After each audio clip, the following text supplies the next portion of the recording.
Good evening, ladies and gentlemen. Welcome back to the FrostBytez Gaming Experience, Part 4 on Pokemon Blue. Here we are, Mount Moon, basically known as Zubat City. You know, I mean, it's not always Zubat, but it's always Zubat. And this is a point where, you know, it feels like a tradition. Every single Pokemon game essentially has to have that one, you know, very first stop cave where it's like, hey, you're going to get the same thing again and again and again and again and again. It's going to drive you insane, but it really feels like the encounter rate is jumped up quite a bit when entering caves as opposed to just walking through patches of grass. Now, it could be because the ground itself, like, I'm pretty sure if the entirety of the ground was grass itself where Pokemon could attack at any point, it probably would feel like walking through a cave. So that could be just the whole entire, like, you're used to it one way, so, you know, it's going to feel a little bit, you know, different when going in place like a cave where every single step could bring up a random encounter. So expect to see a lot of edits, because there's a lot of Pokemon we're going to be running into. And let's start going through the stats, because there's multiple floors, and with every single floor brings a new percentage of what you can run into. Generally, the rare Pokemon are easier to get, or at least easier to run into, the lower you go in these dungeons. So let's start it off. So, on the first floor that we're on right now, Sandshrew, yellow version only, 4% chance of running into it. Finally got ourselves a Nidorino, so there's also that. Clefairy, red-blue version, 1% chance, and 1% chance in the yellow version as well. Only difference there is that the levels are a little bit different. But yeah, if you want yourself a Clefairy, you're going to be walking around for a while. Just a 1% chance, but again, only on floor 1. The lower you go, the easier it gets. Zubat. A good 79% chance in the red-blue version, 75% chance in the yellow version. That's why it sure feels like it's always a Zubat no matter what. Red and blue version, 5% chance you're going to run into a Paris. Red and blue version, Geodude, 15% chance, and a 20% chance in the yellow version for Geodude, okay? That's what we're looking at in the first floor. Once you go down a level to the first basement floor level, a lot of the percentages come up a little bit. Like Clefairy, red and blue version, it's a 4% chance. Not great, but hey, you know what? Take any percentage chance you can get. Anything's better than 1% chance. And yellow version, a 5% chance. Even better. Zubat, red and blue version, 60% chance, so it definitely goes down, but it goes up, I believe. No, I think it goes down a little bit as well. Yeah, 65% chance in the yellow version. Paris, red, blue version, 10% chance, and 10% chance in the yellow version as well. And then finally, Geodude, red and blue version, 26% chance with a 20% chance in the yellow version. And then finally, the bottom floor, basement number 2, Clefairy, red and blue version, 6% chance, and 10% chance in the yellow version. So obviously the easiest to run into in the yellow version, but 6% chance, you know, not horrible. As you saw in that fade there, I had to go and heal up some of my Pokemon because I, you know, went to sleep and got completely crushed for it.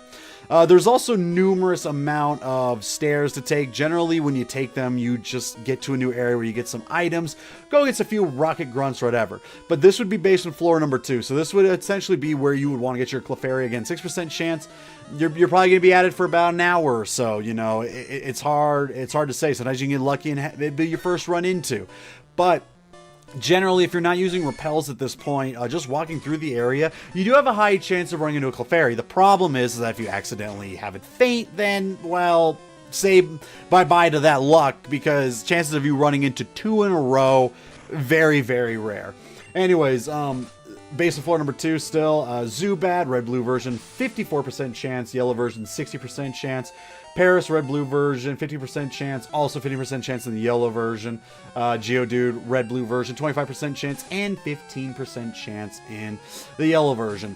Good number of items to also pick up. There is a huge amount of them. A lot of them are hidden. Not very well hidden, though. A lot of these items will be pretty easy to spot out even when they're hidden. Generally, when it comes to almost any kind of RPG game, but also in Pokemon games, if you just find something just sitting out on its lonesome, chances are it's probably got something in it. And when we're inside a cave, if you just have a rock that's just out in the middle of a pathway, then you know there's going to be an item in it. If you find a tree out in the middle of a forest that's not surrounded by any other tree, there's probably an item in it. There's some that obviously do not follow that rule. We'll get to those when we get to those. But yeah, Mount Moon, crazy. What was even crazier is that in Gen 2, how they just kind of get rid of it. It's literally just, you go down one set of stairs, then you go down a second set of stairs. And that's really all it is. You also fight your rival there.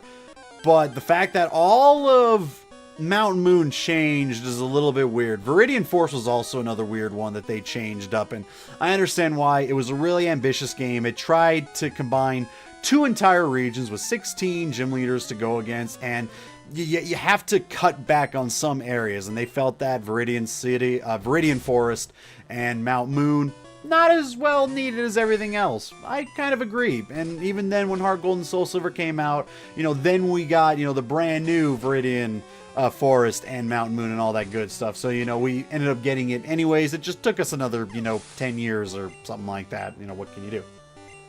But anyways, going back into what I was talking about in the last part. Yeah, branching paths when it comes to Pokemon. Essentially trying to look to being like, I'd much rather go to Gym C first, and I mean, the thing about it for me is that, a game in a lot of cases needs a lot of replay value.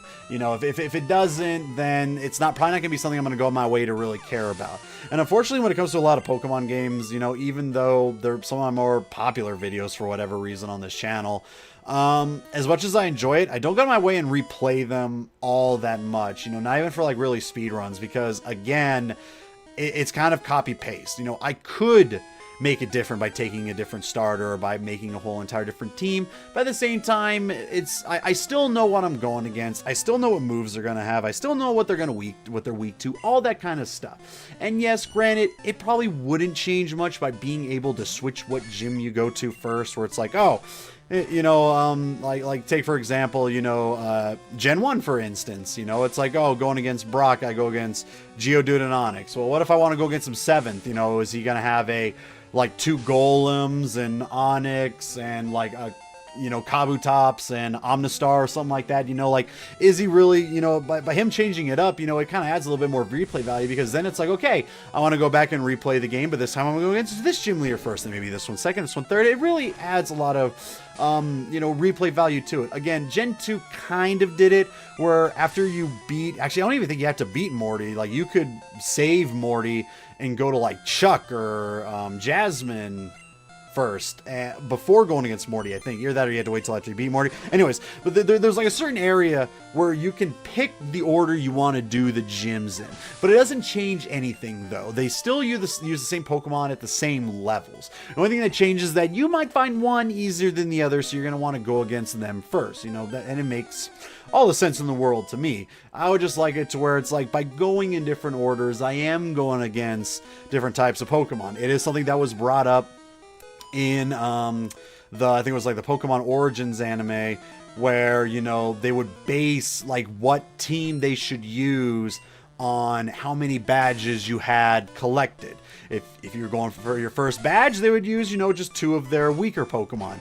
If you were going for your 8th badge, they would use pretty much the strongest team that they were supposed to do. Something that was actually really interesting that they brought into the Pokemon Adventures, the manga series, is that, you are like supposed to have a certain level team to have a gym, and multiple different variants of said team in a way, so that, it's not like, oh, I'm gonna go here for my first, Pokemon fight, and oh, that's basically all like the strongest Pokemon you could ever imagine, I'm gonna get walloped kind of thing.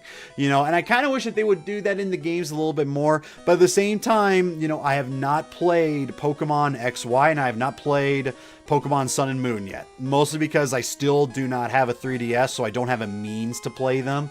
If I ever get the chance to, I'm definitely going to go my way to play it. But again, sometimes I get a little bit Pokemoned out because it's the same rinse and repeat deal.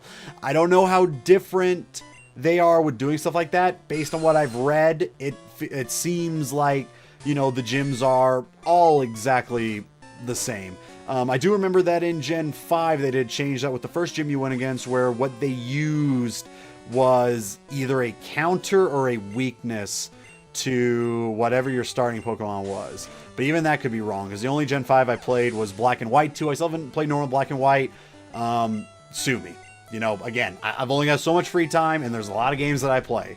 And I kind of got Pokemoned out in Heart Gold, Soul Silver, because it was replaying my favorite Pokemon generation, just in a much better system. And in some cases, when I went on my way to play Gen 5 Pokemon in Black and White, it felt like I took a step back in a lot of aspects. And so it also made me take a bit of a step back too. And then I played Black and White 2, a little bit better. I still haven't beaten it. I will eventually. You know, it might even be a channel thing. Because when Gen 1's done, after like a certain amount of time, I'm going to look into Gen 3. I'm going to be playing Pokemon Emerald, because that was the one that I played and beat, and I'm going to do a full walkthrough on that. But, you know, once again, going to get out the pitchforks against good old Frosty here. I've never played, outside of Heart Gold, Soul Silver, I never played Gen 4. Gen 4 didn't hold any interest to me. Again, a lot of it is because at the time I didn't own just a Nintendo DS at the time that it came out. The only reason why I went on my way to get a Nintendo DS was, you guessed it, Heart Gold, Soul Silver. Needed it, was going to get it no matter what, saved up my money, made sure that I had it, you know. But that was really all that I cared about. Like, once I started playing it, I was like, I may never play another Pokemon game, because this to me is just perfect, exactly what I need, sort of deal. And then I found out about Gen 5 letting you use TMs as much as possible, so hey, you know, we can be wrong every now and then.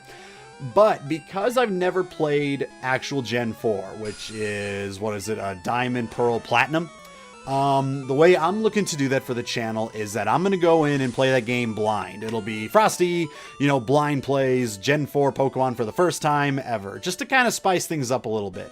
Because again, we've done Gen 2, we're doing Gen 1, we're going to do Gen 3 as a full walkthrough, every item, every trainer, all that stuff. There's not really going to be, except for like Nuzlocke challenges, a big, oh, Will doesn't know what's going on kind of thing. But even then, I know what's going on. It's just more of a matter of, oh, if something bad happens and my Pokemon faints and, you know, they're considered quote unquote dead, then, you know, that's kind of a bit of the scare factor with it. But there's no real Pokemon game that I can go into and literally know nothing about it. I don't know what's in what brush. I don't know what gym leader is going to have what. You know, I don't know anything about it. The only thing I know about it is that the first gym leader you go against is another rock type user, which was like a thing that I think I brought in my 8 things I want in Pokemon kind of thing, is that I'm sick of going against so many, you know, like rock style gym leaders. You know, I want to change it up a little bit, sort of thing. So, you know, speaking of changing things up, you know, that's kind of what I'm going to be doing when it gets to Gen 4. After I beat Gen 3, full out walkthrough, when I get to Gen 4, I'm probably going to play Platinum version completely blind, and having no idea what's going on, what to do, and, you know, see if it sparks a little bit more of an interest in me, because, you know, a lot of other ones, I'm already going to know what's going on ahead of time, and in some cases I will, and especially because by playing Gen 4, I know some of the Gen 4 Pokemon, I know what they're going to be weak to and whatnot, but there's still some out there that I don't 100% know, and I've got a horrible memory anyways. I mean, you know, I completely forgot that trying to use Horn Attack against a Geodude is going to do jack shit. So, you know, I'm going to forget what Pokemon is what and what it's going to be weak to, and that could, you know, lead to some really fun things. I could probably play Black and White, you know, for the channel blind, because I technically never played it. Black and White 2, a little bit different because I have played it, I just haven't beaten it, you know, so, but whatever. You know, I guess, you know, if you're interested in that, let me know. It kind of doesn't matter because I'm going to do it anyways. It's just like the way that I go. Oh, probably another thing I should probably get into, now that I think about it, because I didn't get into it in the first part, is there might be a little bit of confusion, because I stated when I made the comeback to YouTube that I was essentially going to look that whenever I started uploading a video, I was going to stick with that game until it was complete. So then why is it after 2 cases of Phoenix Wright am I now jumping into Pokemon? Well, it's because you know, we haven't finished Phoenix Wright yet, but at the same time, Phoenix Wright is the kind of game that, because it's done case by case, that once a case is over, there's really like no big cliffhanger until the next case starts, you know. And because of that, I figure this would be the best time to get Pokemon done while me and James look to try to record the rest of Phoenix Wright, because you guys have been waiting for Pokemon for a while. I think when I originally stated that I was making my comeback, I said Pokemon may not be for about 6 months or something like that, or in one of the earlier parts that I made for the channel, I said something like that. But I ended up finishing Pokemon Blue a lot sooner than I thought I would. And because of that, I was like, you know what, after the second case, because we're only like halfway done with the third case at this point, I might as well just start uploading Pokemon Blue, and then hopefully by the time I'm done with Pokemon Blue for the channel, me and James will have not just the next case, but the rest of Phoenix Wright done. And that'll have, you know, I've also got some other stuff in, you know, my backlog of games I'm going to be uploading for the channel and whatnot. One of them I was looking to do, and then I scrapped it because I thought it would make for a fun Let's Play, and I started watching it, and I'm like, this isn't fun. you know, I was starting to lose fun, and it was more of a game that I could only really enjoy playing by myself without doing commentary for it. So I just kind of scrapped that entirely for a different game that originally I couldn't get to work, and now suddenly works. So that made me really happy. So it's kind of up there about like what the order of things are going to be. You know, I'm doing the audio recording of this a week before it drops. The entire game's beat, but I don't have all the parts audio recorded. And, you know, I'm going to look to just record them week by week, you know, because then I can get myself a new fresh brain.